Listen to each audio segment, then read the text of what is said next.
सहारा प्रणाम। मैं हूं भूपेश कोहली। सहारा समय के खास प्रोग्राम एडिटर्स चॉइस में आपका स्वागत है। गुजरात का चक्रव्यूह। गुजरात विधानसभा की 182 सीटों के लिए 3 नवंबर को यानी आज तारीखों का ऐलान कर दिया गया। 1 दिसंबर को पहले चरण की 79 सीट और 5 दिसंबर को दूसरे चरण में 93 सीटों पर मतदान की घोषणा के साथ ही राज्य में आचार संहिता भी लागू हो गई। इस बार भारतीय जनता पार्टी और कांग्रेस के अलावा आम आदमी पार्टी भी मैदान में ताल ठोक रही है। 2017 में काफी मशक्कत के बाद बहुमत का आंकड़ा छूने वाली बीजेपी की मुश्किलें इस बार कम नहीं है।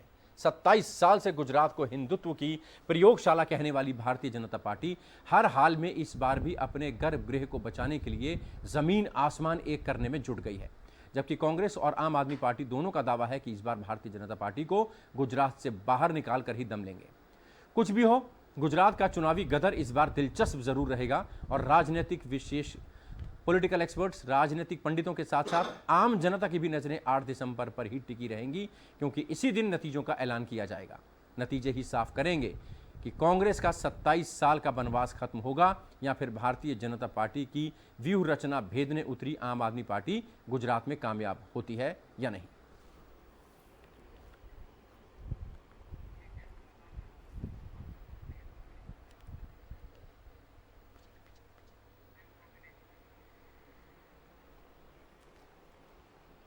गुजरात का चक्रव्यूह में चर्चा करने के लिए हमारे साथ जुड़ रहे हैं भारतीय जनता पार्टी के नेता भी जुड़ेंगे। कांग्रेस के नेता प्रवक्ता नीरज मिश्रा हमारे साथ मौजूद हैं। वरिष्ठ पत्रकार आरबी उपाध्याय साहब स्टूडियो से हमारे साथ मौजूद हैं। आम आदमी पार्टी के नेता रमेश श्रीवास्तव जी भी मौजूद हैं। सबसे पहले उपाध्याय साहब एक रिएक्शन आपका, उसके बाद पॉलिटिकल रिएक्शन लूंगा। आम आदमी पार्टी कितनी धमक के साथ इन चुनावों में उतर रही है और गुजरात की जो तारीखें ऐलान हुई हैं उस पर आपका रिएक्शन।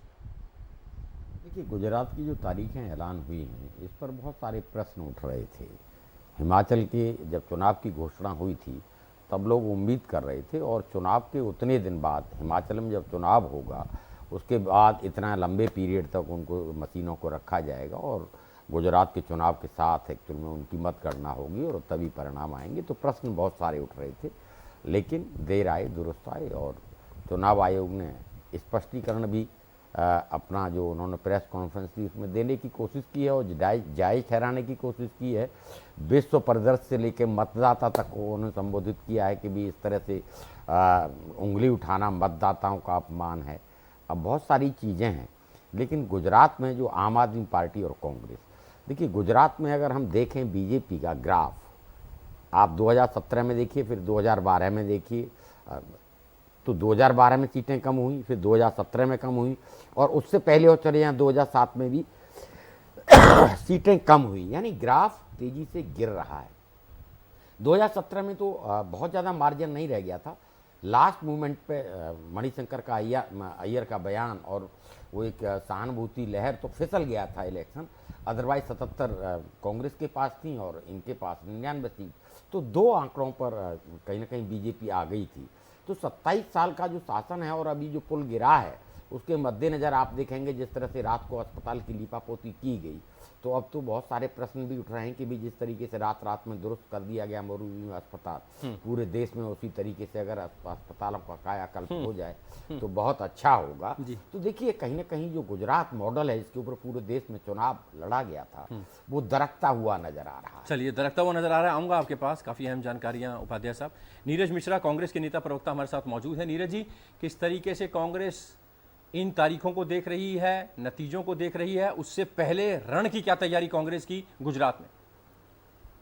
भूपेश जी, गुजरात का चुनाव गुजरात की जनता लड़ने को तैयार है। वो जो पिछले 27 साल शासन है उसके खिलाफ वोट देने के गुजरात की जनता ने मन बना दिया। पिछली बार कांग्रेस को 41% वोट दिया। इस बार गुजरात की जनता ने संकल्प किया है कि लोग 50% पर वोट देकर कांग्रेस की पूर्ण बहुमत की सरकार बनाएंगे। देखिए, इस बात को हम कॉन्फिडेंटली क्यों कहते हैं, पीछे की वजह यह है कि जो 27 साल पुराना जो गुजरात मॉडल था, जिसको बेच कर इन्होंने पूरे देश ठग लिया, अब गुजरात मॉडल ही चाहिए। एक दिन पहले तो कोई सड़क बनाते हैं, वो सड़क गड्ढे के अंदर चली जाती है। आप अहमदाबाद जाइए, जामनगर जाइए, सड़क नहीं मिलेगी। सिर्फ मोरबी की दुखद कांग्रेस पार्टी सड़क ने नहीं मिलेगी, गड्ढे मिलेंगे, तमाम आरोप कांग्रेस भी लगा रही है। और कांग्रेस का कहना है कि इस बार 27 साल का हमारा वनवास खत्म होगा और पूरी तरह से भारतीय जनता पार्टी को गुजरात से बाहर करेगी, कांग्रेस सरकार बनाएगी। रमेश श्रीवास्तव जी मौजूद हैं, आम आदमी पार्टी। आम आदमी पार्टी कह रही है कि इस बार सरप्राइज हम भी करेंगे, आप देखते जाइए। इस बार बीजेपी और कांग्रेस दोनों से लोग थक चुके हैं और अब सीधे सीधे अरविंद केजरीवाल दिल्ली मॉडल पर वोट लगेंगे, वोट गिरेंगे। श्रीवास्तव साहब, क्या दावा 182 सीटों को लेकर? भाई देखिए, जैसा अभी हमारे राजनीतिक विश्लेषक मित्र कह रहे थे कि भारतीय जनता पार्टी का ग्राफ वहाँ पे तो गिरता गया है, सीटों में कमी में भी ये ग्राफ का गिरना दिखाई दिया है। इसका मतलब गुजरात के लोग विकल्प की तलाश में तो हैं, बहुत दिनों से हैं।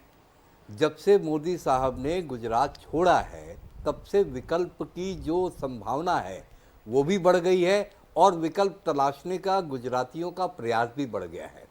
सूरत में जो हमें एक तरफा सफलता मिली वो इस बात का प्रमाण भी है। तो अब क्या है कि गुजरात ने देख लिया कि कांग्रेस के बस का तो है नहीं कि बीजेपी को हरा दे। अब उन्हें एक नई राजनीतिक बयार दिखाई दे रही है और जिसमें मुझे लगता है कि वो आम आदमी पार्टी के पक्ष में निश्चित रूप से मतदान करेंगे। मिलकर क्यों नहीं लड़ते? दोनों मिलकर लड़िए, दोनों हरा दीजिए भारतीय जनता पार्टी को गुजरात में, आम आदमी पार्टी और कांग्रेस। देखिए, ऐसा है कि कांग्रेस का हाल तो ऐसा है कि जो इनके विधायक जीते, जैसा कि अभी विश्लेषक साहब भी कह रहे थे, 99 सीटों पे पिछली बार कांग्रेस आई और इस समय उनकी कितनी सीटें हो चुकी हैं? क्यों बढ़ गई उनकी सीटें? चुनाव जीतने से नहीं बढ़ी, बल्कि जो कांग्रेस के लोग जीते थे वही भाजपा में चले गए। तो कांग्रेस को अगर मतदान आप देंगे तब भी कल उनका विधायक भाजपा में चला जाएगा। तो मिल करके तो वो लोग लड़ रहे हैं। हम तो विकल्प देने का प्रयास कर रहे हैं, ऐसा विकल्प जो सुव्यवस्थित है, अनुशासित है, वित्तीय प्रबंधन जानता है, स्कूलों कॉलेजों की दशा, अस्पतालों की दशा सुधारना जानता है। Captain I Singh, Bharatiya Janata party के नेता जुड़ चुके हैं। कठोर आरोप आप पर लग रहे हैं। आम आदमी पार्टी कह रही है कि दिल्ली के मॉडल को सबने देख लिया है, किस तरीके से स्वास्थ्य सुविधाएं यहां पर सुधरी, शिक्षा यहां पर सुधरी, स्कूल कॉलेज का यहां पर आधुनिकीकरण हुआ। इसी के बलबूते पंजाब में सरकार बनी, पंजाब में भी विकास हो रहा है। अब बात गुजरात की है। आप मुस्कुरा रहे हैं दावे सुन के? भूपेश जी, केजरीवाल जी का और आम आदमी का जो विकास है वो दुनिया ने अभी 4 दिन पहले ही देखा है। यमुना जी के अंदर एक क्या हालत बना दी इन्होंने दिल्ली की, किसी से छुपा नहीं है कि दिल्ली में ना तो ये पोल्यूशन हटा पाए, ना जमुना को साफ कर पाए, ना शुद्ध पानी पीने का दे पाए, और रोडों की जो हालत है पूरा दिल्ली जानता है। हम तो सुबह जो अपनी गाड़ी लेके दिल्ली निकलते हैं तो ये लगता है कि शाम तक वापस आएंगे कमर रहेगी कि आज टूटेगी। तो ये हालत तो इन्होंने दिल्ली का बनाया है। और अब ये बात कर रहे हैं गुजरात की, तो गुजरात एक ऐसा प्रांत है कि बहुत बुद्धिजीवी लोग हैं, वहाँ बिजनेसमैन लोग हैं। और बिजनेसमैन, भूपेश जी आप मानिए, जब एक कदम भी आगे बढ़ाता है तो बड़ा सोचता विचारता है कि एक कदम बढ़ाने से हमारा नफा कितना है, नुकसान कितना है। तो उन बिजनेसमैनों के नेता ऐसे हैं जो 140 लाशों का भी व्यापार करना जानते हैं। सुने श्रीवास्तव जी, तो भूपेश जी ये बिल्कुल निश्चिंत है, ना तो वहाँ कांग्रेस ही नहीं खत्म हो चुकी है और इनके हवाई बातें दुनिया ने यहाँ देख लिए हैं। 77 सीटों वाली कांग्रेस बहुत अच्छी तरह जानते हैं को आप कह रहे हैं खत्म हो गई। होने वाला नहीं है। दुनिया जानती है कि जो दिल्ली को बर्बाद करते हैं, गुजरात बर्बाद करना चाहते हैं, गुजरात लोग कतई। नीरज, कांग्रेस के दावे क्या हैं? आम आदमी पार्टी अपने दावे कर रही है, भारतीय जनता पार्टी कह रही है कोई टक्कर में नहीं है, किसी चक्कर में ना पड़े। मोदी जी के नेतृत्व में भारतीय जनता पार्टी गुजरात इकाई के नेतृत्व में गुजरात एक विकास मॉडल के रूप में उभरा है और वो सामने रहेगा। तमाम अपनी उपलब्धियां वो गुजरात को लेकर गिना रहे हैं। आपके मैनिफेस्टो में ऐसा क्या होगा जो सीधे सीधे आप भारतीय जनता पार्टी को टक्कर देंगे? फिर मैं मैनिफेस्टो के बारे में बता। सबसे पहली बात, भाजपा के जो प्रवक्ता हैं लगता है मोदी जी की बातों को सुनना छोड़ चुके हैं।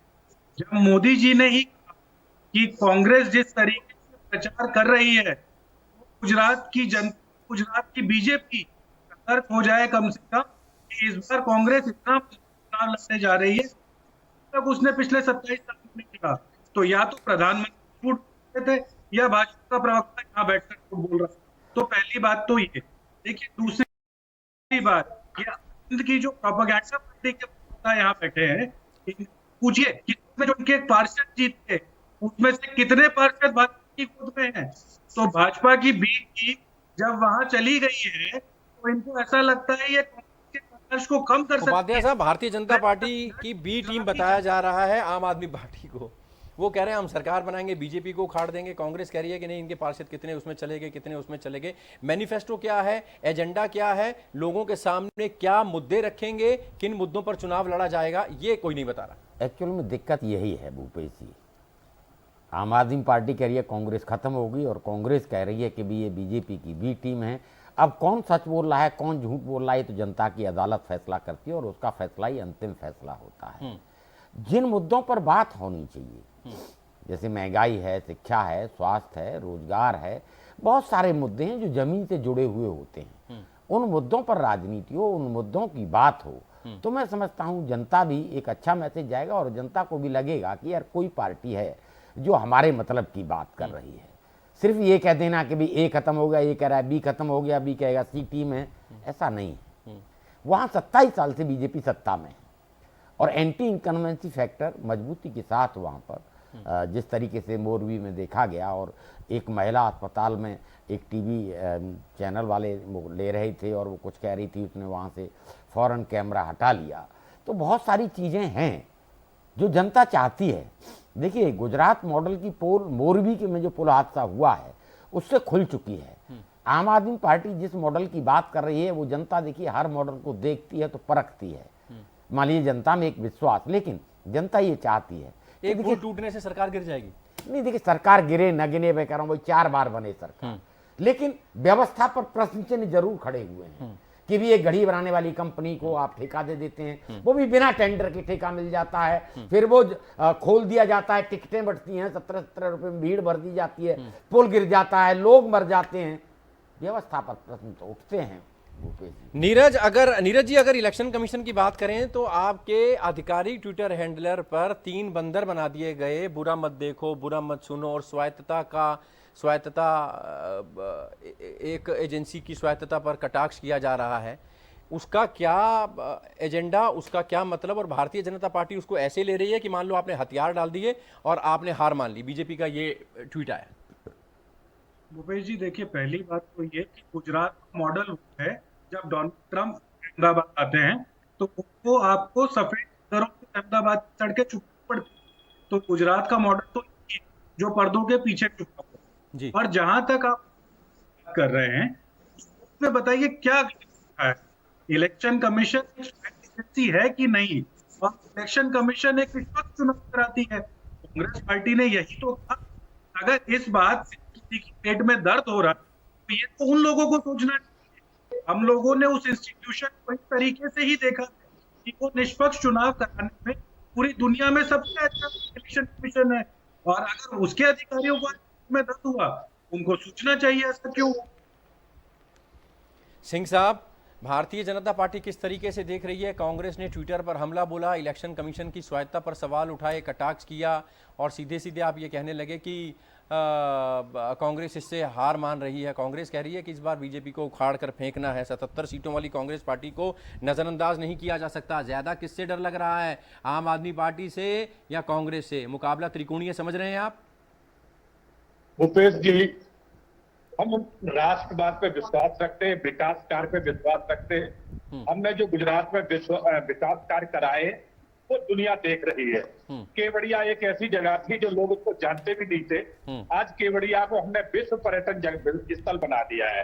तो ये किसी से छुपा नहीं है। और जो हमने अहमदाबाद में रिवर्स फंड दिया है वो भी किसी से छुपा नहीं है कि आज हमने वहां नर्मदा के किनारे रिवर्स फंड कितना अच्छा बनाया है।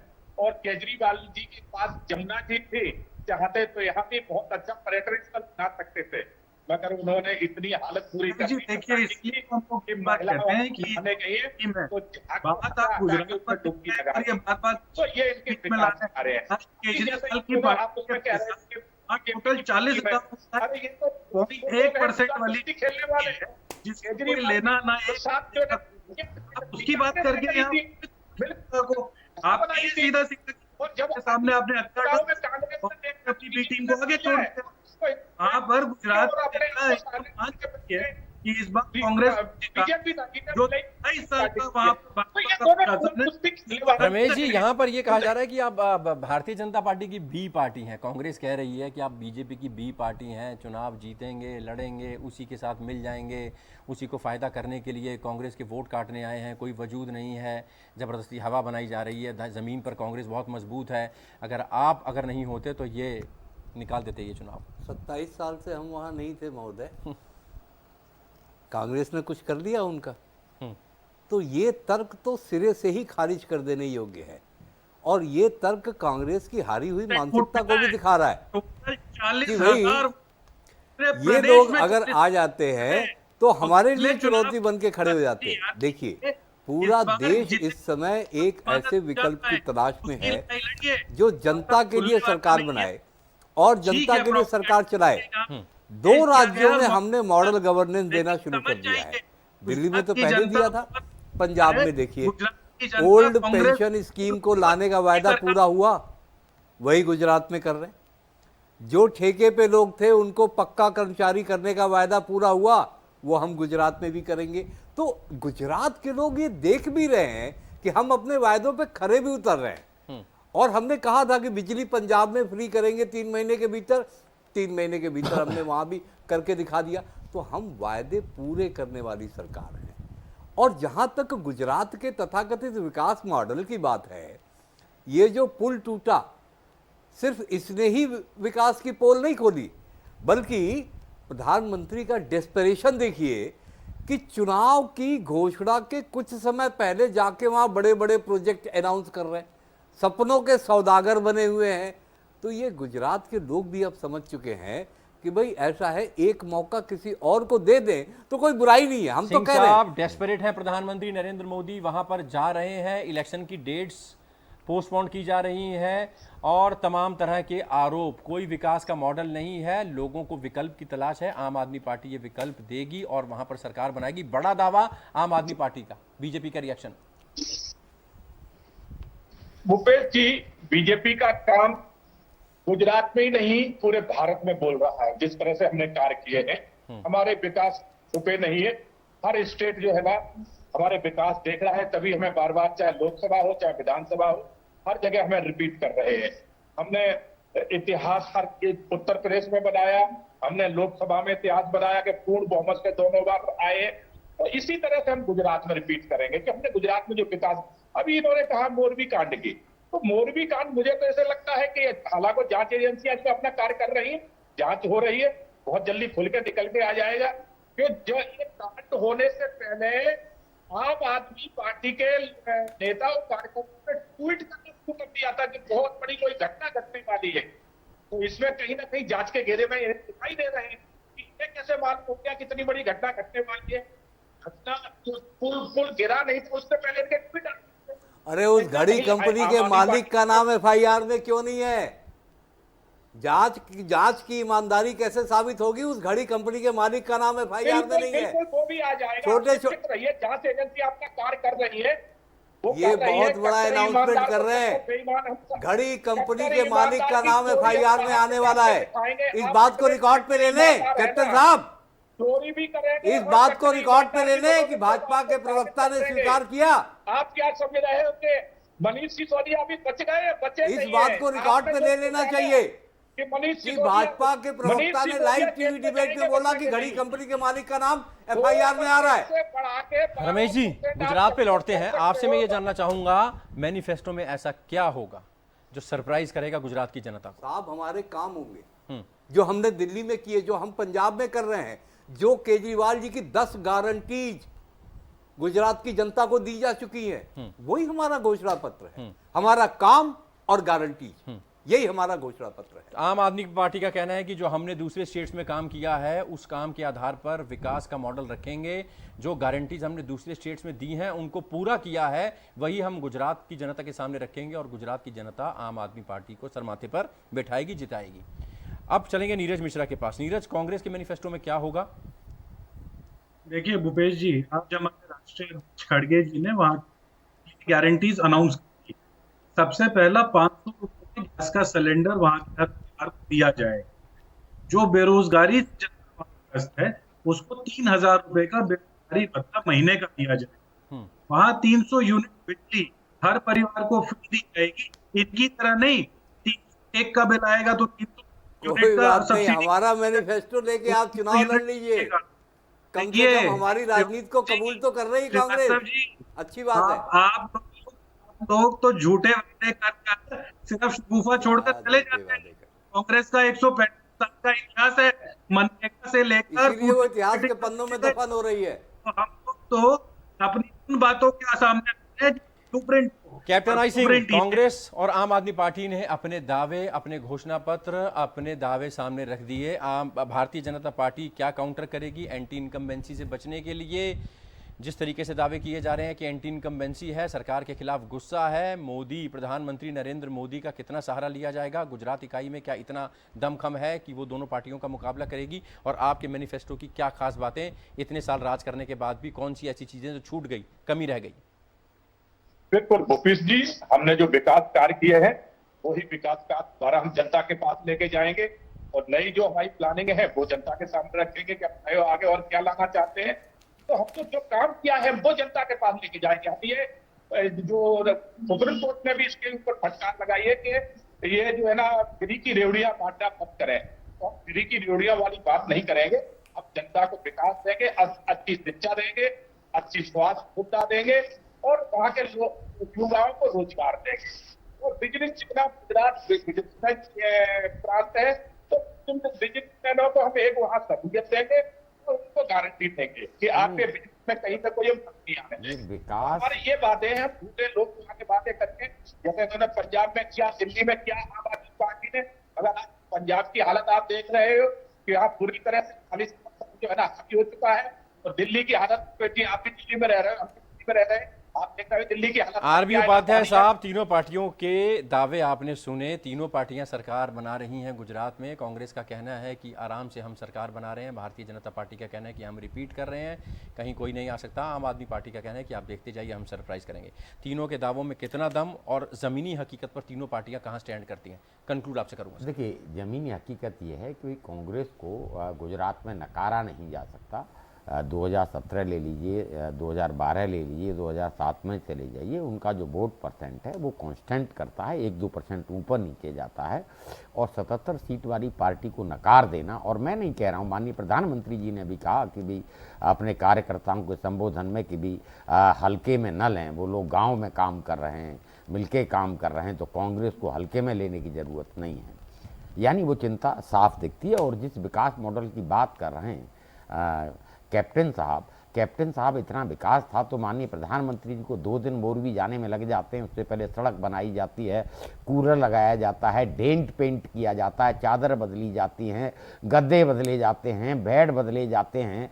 इतना सब कुछ विकास होते हुए अगर यही विकास है, जनता ने देखा और वो मीडिया ने दिखाई सारी चीजें कि भी रात में सड़क। साहब थोड़ा दिल्ली पे भी अगर कुछ, मैं दिल्ली की भी बात कर रहा हूँ सर। मैं दिल्ली की बात नहीं कर रहा हूँ। अरे मैं दिल्ली की बात नहीं कर रहा हूँ। मैं सुन ले, मुझे बात पूरी करने दें। देखिए, दिल्ली में पॉल्यूशन है, लोगों का दम घुट रहा है, लोग मर रहे हैं दिल्ली में, बीमार हो रहे हैं, और राजनीतिक लोग राजनीति कर रहे हैं। वो कह रहे हैं कि नहीं पराली बंद कर दो, पंजाब से आ गया ये। अरे भाई, गाजियाबाद में, फरीदाबाद में, गुड़गांव में, यानी पूरे एनसीआर में जिस तरीके से पॉल्यूशन हो रहा है, तो ये नहीं है कि कैप्टन साहब आप उस जिम्मेदारी से मुक्त हो जाते हैं। हरियाणा में आपकी सरकार है, उत्तर प्रदेश में आपकी सरकार है। अगर दिल्ली में हालात खराब हैं, अगर यमुना साफ नहीं हुई, तो कहीं ना कहीं बीजेपी भी इसके लिए बराबर, बीजेपी के 7 सांसद गुजरात का चक्रव्यूह 182 सीटों पर चुनाव होने हैं। 3 नवंबर को इसका ऐलान किया गया है। तारीखों का 2 चरणों में चुनाव होने हैं। 1 दिसंबर को 89 सीट, 5 दिसंबर को 93 सीट, 8 दिसंबर को नतीजे आ जाएंगे। तमाम पॉलिटिकल पार्टीज का कहना है कि वो सरकार बना रही है, लेकिन कोई एक पार्टी सरकार बनाएगी। देखना होगा गुजरात की जनता किसको वोट देती है। अभी पॉलिटिकल पारा धीरे धीरे जैसे तारीखें सामने आएंगी, नॉमिनेशन फाइल होंगे, कैंपेनिंग चलेगी, एक दूसरे पर कठोरा घात होगा, एक दूसरे पर आरोप प्रत्यारोप की बारिश होगी, और उसके बाद देखना होगा कि आखिर जनता के मन में कौन बसता है और इलेक्ट्रॉनिक वोटिंग मशीन दबाते वक्त वोटर के जहन में कौन से ऐसे मुद्दे होते हैं जिनको वो सामने रखकर वोट देता है। फिलहाल हमारी इस खास पेशकश में अभी के लिए इतना ही। नीरज मिश्रा कांग्रेस से आप बने रहे, बहुत शुक्रिया। रमेश श्रीवास्तव आम आदमी पार्टी से आप जुड़े, हमारे साथ बहुत बहुत शुक्रिया।